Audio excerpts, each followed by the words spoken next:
everyone, it's another KTOD video. This time it's a little bit different. We're going to be looking at resourcing on the first turn of the game. In my opinion, this is one of the most important parts of the game, and it can lead to sort of various trajectories. So let's jump right in to the video. Anyone who's played a lot knows that oftentimes this is sort of when you tank a bit. Um, I'm going to be focusing primarily on Sabine. I feel like the resource decisions are much trickier in aggro because all of your curve is much more condensed. Um, and also Boba, where you've got sort of a lower curve, but then you've got these sweet spots of like a lot of 5 drops and then a few big drops at the end. So this is going to focus a little bit less on control, which is sort of removing threats and then playing this really big end game.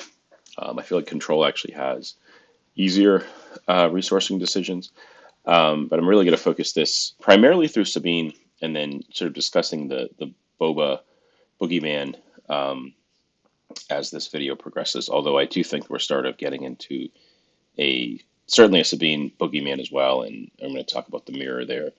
But control will sort of be off to the side for this video because I also feel like as the aggro player, you kind of know what you want against control too. You want to be lean, you want to be pressing damage.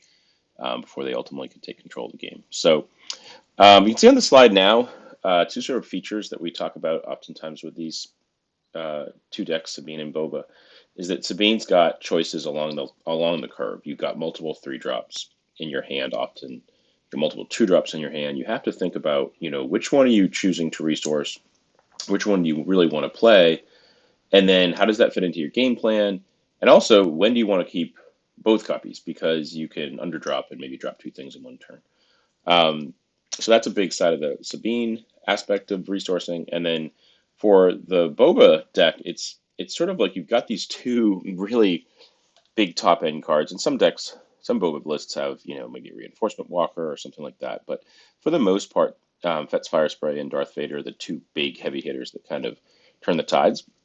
But they're expensive. So it's, hey, do you resource it early because you want to sort of play the game as best you can with your early drops, so your turns 2 through 5 can sort of get you to these cards, or do you hold one, recognizing that, hey, once this hits the table, it's going to be kind of a game shifter. So we'll get into that towards the end. But to start off, let's focus on the Sabine side of things, which I have focused a lot of my efforts on Sabine lists.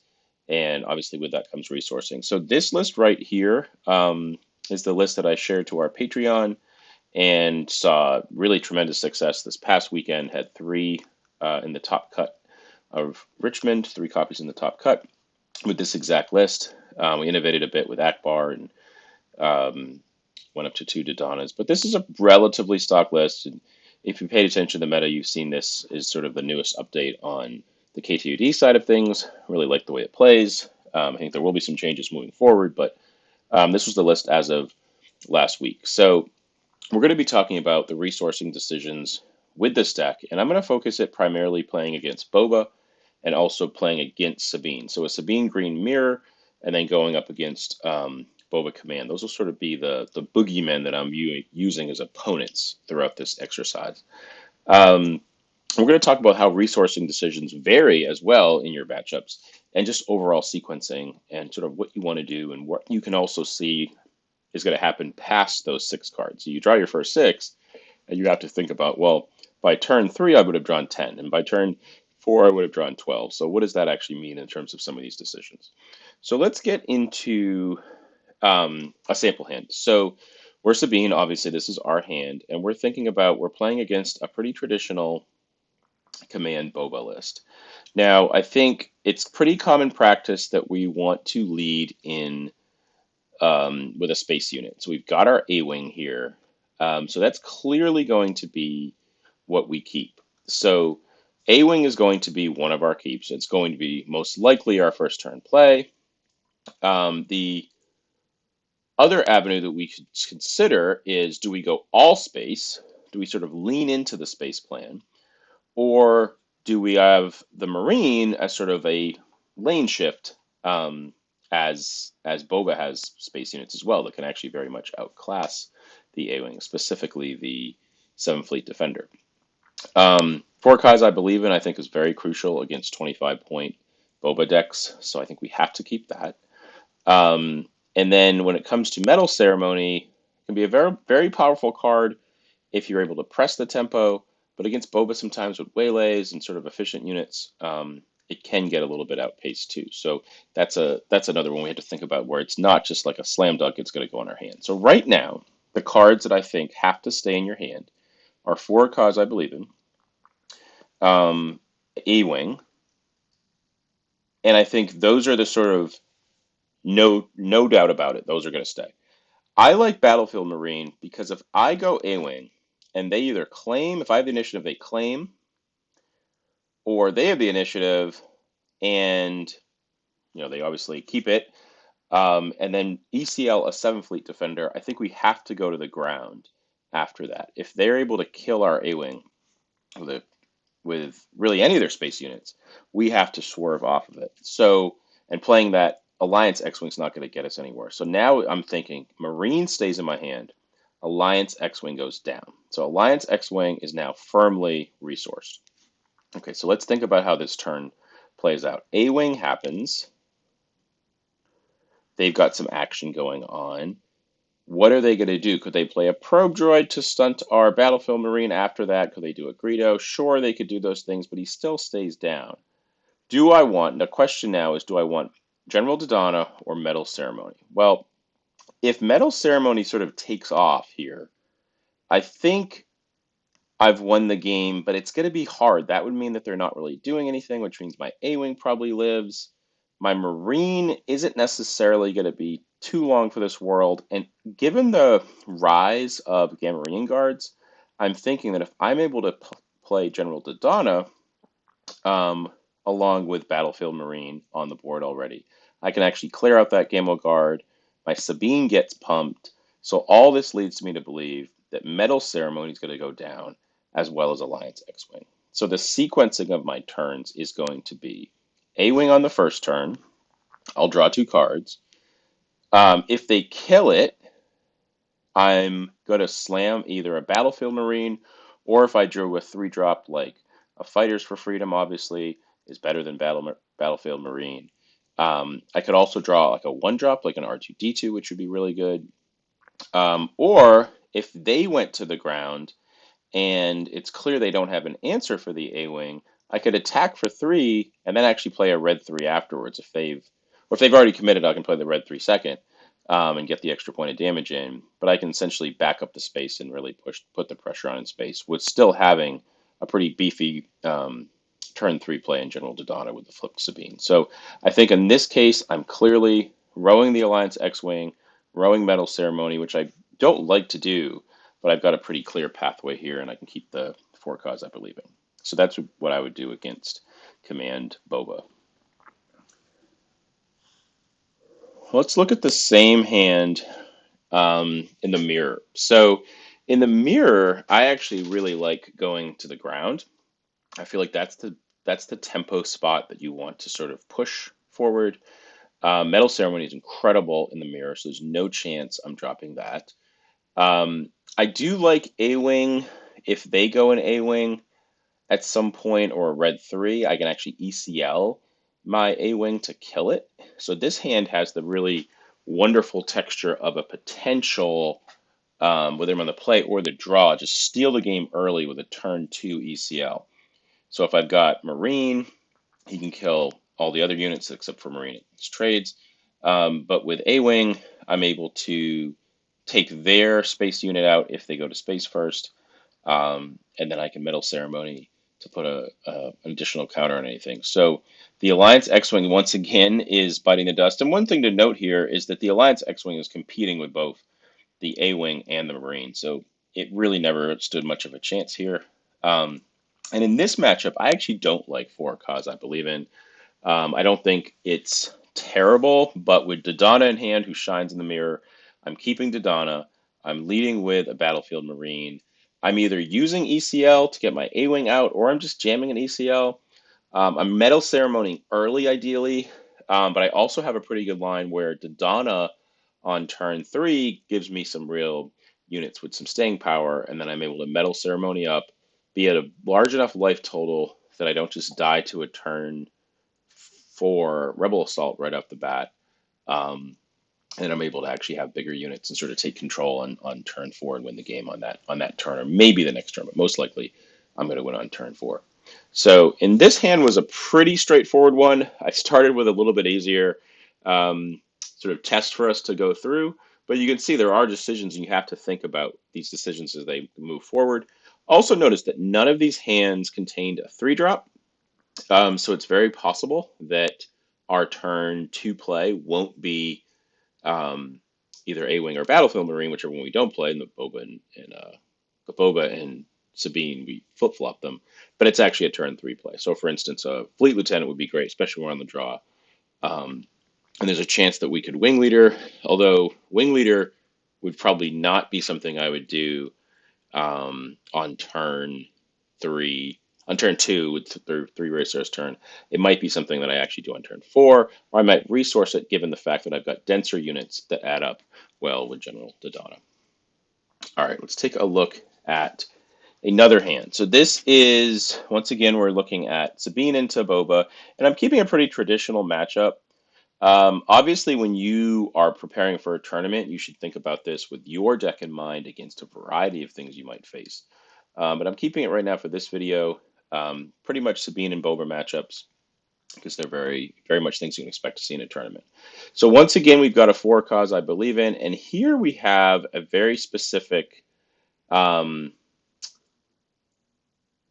situation where we have to think about red 3. So it gets a little bit tricky here, where we can throw our Marine, and this hand at first looks very similar to the last hand, but there's no Metal Ceremony in it, and now we've got red 3, and I did a bunch of sample hands, and I wanted to show one that has red 3, because this is something that happens relatively frequently. So against Boba, we're clearly leading with A-Wing, and we're clearly resourcing, once again, Alliance X-Wing. But this hand is different than the last one. We're also keeping for a cause I believe in. I think you cannot resource it against Green Boba. You have to have that reach.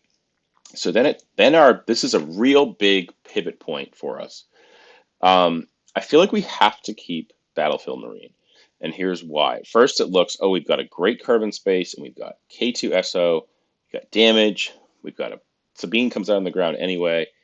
I just don't think this hand beats a 7th Fleet Defender ECLing. We'll do 0 damage if we go A-Wing into red 3. The 7th Fleet will kill both of those things and live to tell the tale. And we're not doing anything until K2 comes out. It just seems so slow, and I think we need an avenue to go to the ground if they make that play. So I think we have to keep Battlefield Marine. And then your decision is, okay, well, if Battlefield Marine is kept, if A-Wing is kept, and 4 cause I believe in is kept, what do we do about red 3 and K2? Because we're obviously rowing Alliance X-Wing.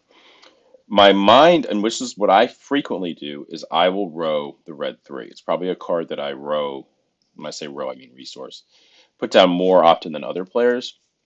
It's a high value card. However, there's just so many lines that blow it out. It's predicated on having other units out, and it's predicated on sort of living a turn to have any value. So oftentimes it gets outclassed with decks that are sort of taking a lot of actions and doing really aggressive things early. Or really sort of proactive things early, like a Boba can do. You could resource the K2, but given that we've got 4 cause, I really like the concept of them essentially starting the game with 6 or 7 damage sort of already on them. Means I can get my pings aggressively. I've got my 2 best 2-drops.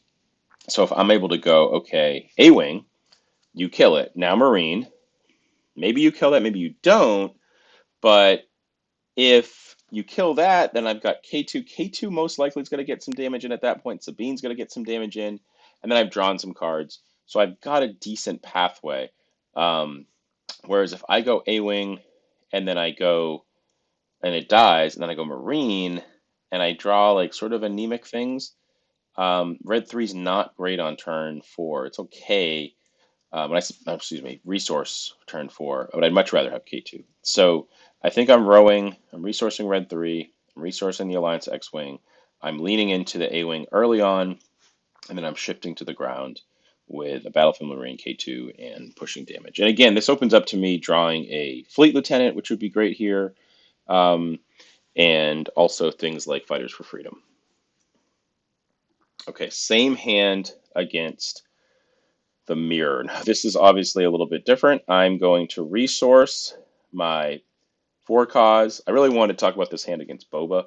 I think it's pretty obvious in this matchup. I don't like for cause in the mirror, as I mentioned before, and Alliance X-Wing are going down. So I'm leading Battlefield Marine.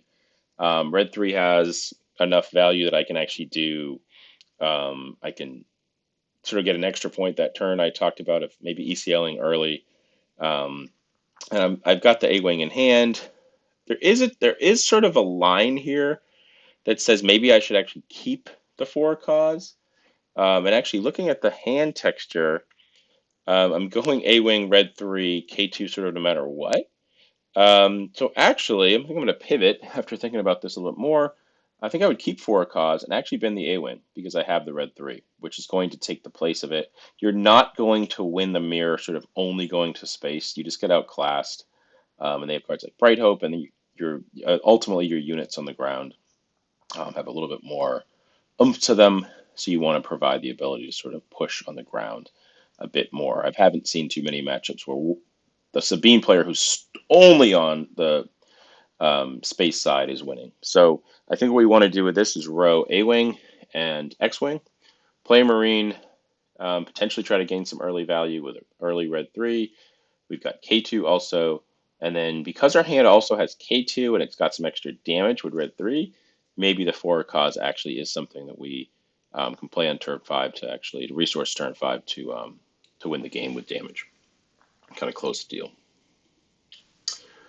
All right, so another hand, this one, I wanted to show it visually, just how it can kind of look differently against Boba Command and the Sabine Mirror. So this is a hand we've got Alliance. We only have 1/2 drop, so clearly this is Alliance X-Wing's time to shine now.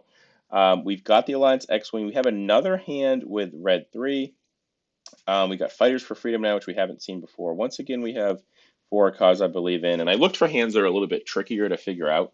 And oftentimes For Cause was in those hands because, in a sense, it's a card that doesn't do anything with your curve early. So I wanted to take a little bit of time to discuss how that works and sort of almost like you have 5 cards in hand in a For Cause. So for the Sabine Mirror, obviously we're playing X-Wing. It's not ideal. However, because we have Fighters for Freedom, if they come in with an A-Wing or even ECLing a Red 3, that's actually okay because Fighters beats all of their ground early on, and we have the Medal Ceremony, and Dodonna. So we actually have a really great hand for sort of that mid-game. And when I say mid-game in Sabine, it's turns 2 and 3. But Fighters for Freedom, General Dodonna, Medal Ceremony means that we're going to be the ones with the girth at the middle part of the game in the ground. So if they've maybe ECL'd or even just attacked our X-Wing, killing it with an A-Wing or Red 3, well, cool, that's fine. You've got the airway. We've now got Fighters for Freedom. We've got General Dodonna. We've got Medal Ceremony, which Medal Ceremony in the mirror is far superior to For Cause. So Sabine mirror and this one, pretty straightforward. The Boba one, though, I think is incredibly tricky. And oftentimes you'll see hands where it could be after a match where you actually talk to your teammates or friends and say, this one was just such a tricky decision. So obviously you're leading with the X-Wings. You can't not take that. Again, For a Cause, I feel like is necessary against Boba, although in this specific hand, I very much thought this was one of the very few times where you might have to resource it. Because Alliance X-Wing is a weaker card, I thought, well, they might not ambush, in which case Red 3 might be a little bit better. And what if you're able to press the tempo? Because we don't really have a turn 1 play on the ground. So if you go X-Wing and then you go Red 3, maybe they sort of give it to you a sense, and then you've got Fighters for Freedom to shore up the ground. Also, you've got the red card where you could go Fighters for Freedom and then play red 3 on turn 3 as an extra ping damage. Gives Sabine an extra point as well. I This one was just so tricky for me. I think it's Metal Ceremony. I actually think it could be Metal Ceremony and for a cause, maybe this is probably what I would do in the instincts. I don't necessarily think it's right. Um, Once again, you have to keep the X-Wing, you have to keep fighters. Those I know for certain. Um, in looking at the Gamorrean guard list, if it was open deck list, I would keep Dodonna, and I would not keep Red 3, even though they do similar things. But I think Dodonna obviously lets your fighters live. I think there's a world where you want to go X-Wing fighters Dodonna Metal Ceremony and actually bin the for a cause I believe in. So I'd be really interested to hear what you all think about this one in the chat because this one to me is really really tricky, um, and I think it's one where we're hoping to draw some gas too. So that's kind of where I decided to resource to Donna, thinking that maybe we're going to open ourselves up to like a little bit more aggression. Maybe we can draw a K2. Maybe we can draw like a Fleet Lieutenant to push some damage and steal something. Um, Maybe we actually draw like an R2 that gets us a little more tempo. But the more I think about it, the more I'm recognizing that this might be where For a Cause I believe in actually gets resourced, and we have to just bank on our units being able to maybe live and then able to put a Metal Ceremony on them. And then maybe it's just we need to go 2-drop X-Wing, 3-drop fighters, the Donna, and keep the metal. So we would row red 3 and For a Cause I believe in. But really tricky one. All right, let's look at another puzzle here. This is a hand that has 3-3 drops, which is not uncommon for this deck. Once again, we've got For a Cause in our hand because, once again, it sort of adds to the puzzle. Um, I think in this case, we're leading obviously with our A-Wing, and this is sort of independent of a matchup and play draw. Obviously, Fleet Lieutenant is a little bit better when you don't have initiative. I don't think we would keep um, Wing Leader in this hand because we're able to push. We don't necessarily want to put all of the counters on. So one of the cards that's getting resourced here is Wing Leader, and one is um, Fleet Lieutenant. I think we have to keep the fighters just because fighters is such a strong card in so many matchups in both Sabine and Boba. It's just a body that we want on the table, and being able to go A-Wing into fighters is really strong in terms of splitting our lanes. Um, I do think we probably resource R2 here and don't get caught into this trap of, oh, 3 plus, we don't have a 4-drop, but I've got a 3 and a 1, that makes 4.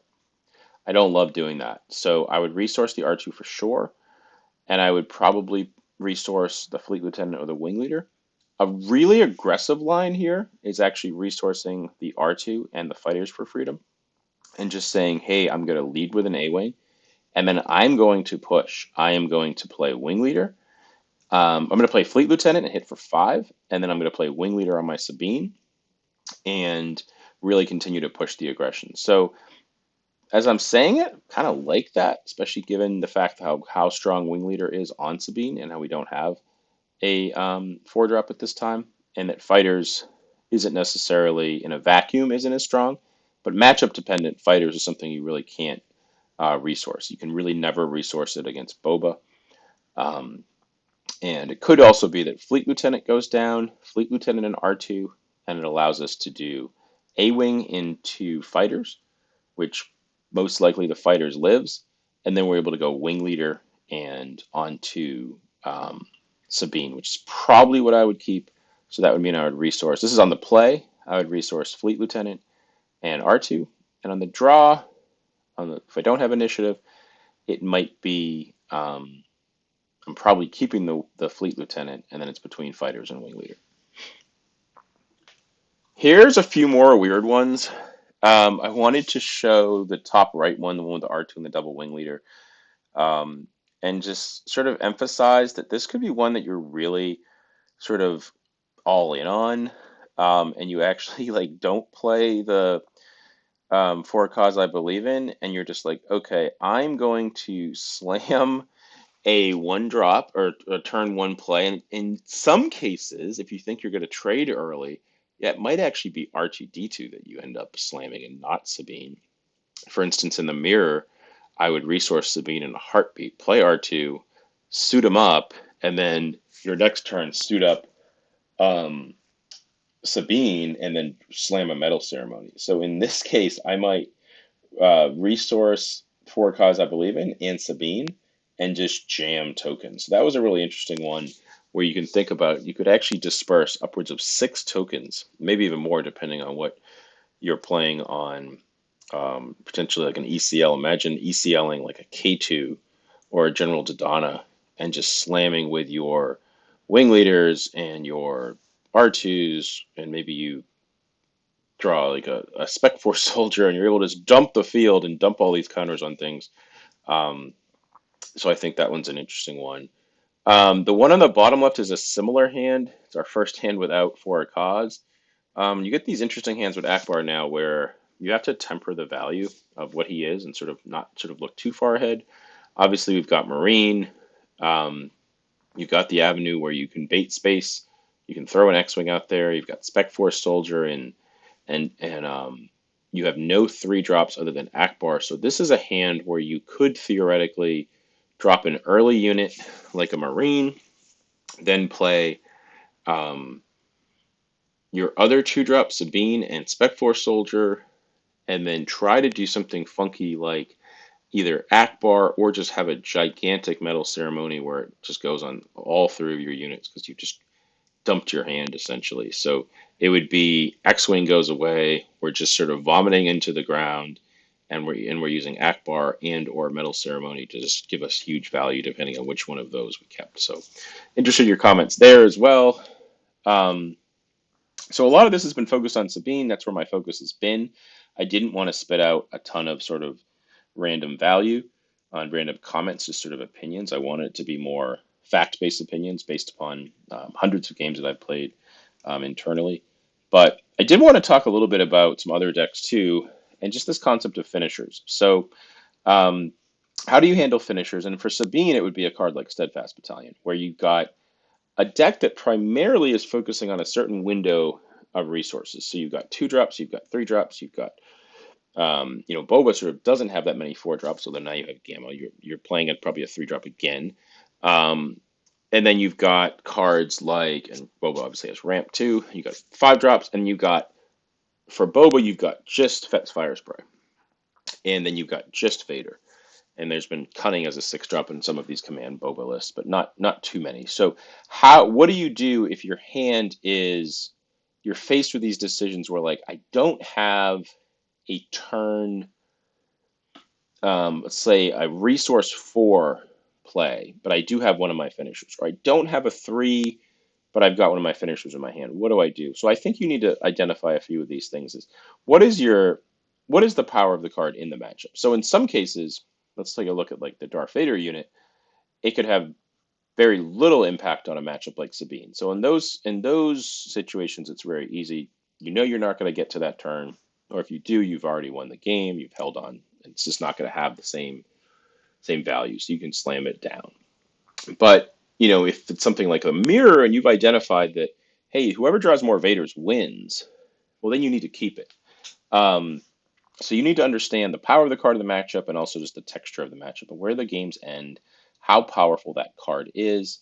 I watched some games that have feature in the Orlando event, and I watched a player like just continuously resource his Vaders, and it just didn't make any sense to me. Like he was a grindier matchup.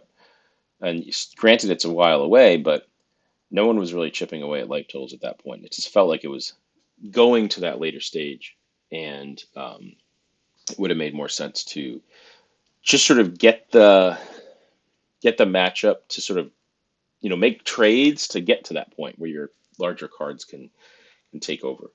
And that's that final bullet points. Can you shift the game to go a little longer so these cards can be very powerful? That third bullet, the number of similar cards in your deck. So I think for a deck like Control, it's got all this top end. it's easier. You want to kill things early, and you want to sort of draw the rest of your deck late, and eventually you're going to hit, an Avenger or Super Laser Blast or things like that. So you can afford to put one down early. For decks like Boba and Sabine, when you've got a Steadfast Battalion, if you've identified that that card is going to have such value in the matchup you're in, it's my general understanding is keep it and just sort of hope. And then what you want to do is you want to miss the sort of slot in your early curve where you have the most chance of drawing something. So for Sabine, sometimes that's a three, because you know you're going to draw either a two or a three that you can just play on that turn anyway with your first draw step in your second turn of the game. So your seventh and eighth cards that you would have seen.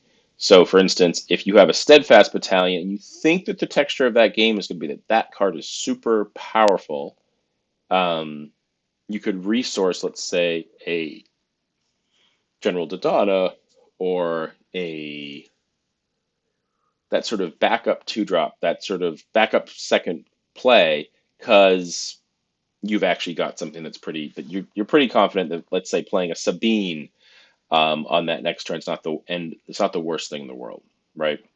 So I think in those cases where you've got that top end piece, could be a Vader, it could be a Fetz Fire Spray, it could be a Steadfast Battalion out of Sabine, that you're okay, sort of trusting that your deck is going to have some form of curve. Obviously, Sabine can't pass onto the second turn of the game, so you don't want to get into a situation where you're just completely um, passing if you don't draw one of two cards.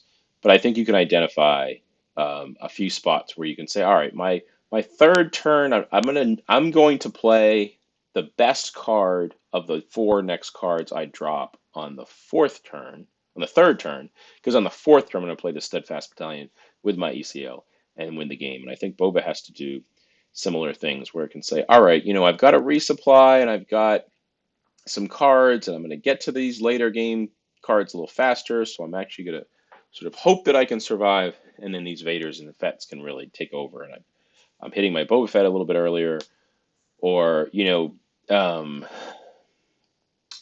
Good to Me Dead might be a card I resource because yes, that card is going to have an impact and it's going to help me a little bit, but I'd rather just trade resources. Maybe I'll bounce something with a waylay, survive a little bit longer, and then hopefully Boba Fett plus Fett's Fire Spray is just enough in that matchup, or Boba Fett into Fett's Fire Spray into Vader's enough. But I think it is the wise decision oftentimes to resource some of these cards. Um, if it's pretty clear you're just not going to get there, right? And then just trust your deck that you're going to draw the other copies. So um, a little bit more open-ended discussion on this one. I think a lot of these decisions and things that I've talked about today could go either way. Um, there's not sort of a right or wrong answer on a lot. I was pressing the hand generator a bunch tonight. I sort of, in retrospect, I wish that I had found a Sabine hand with Steadfast Battalion. Maybe there'll be, if people like this, maybe there'll be more opportunities to do videos like this.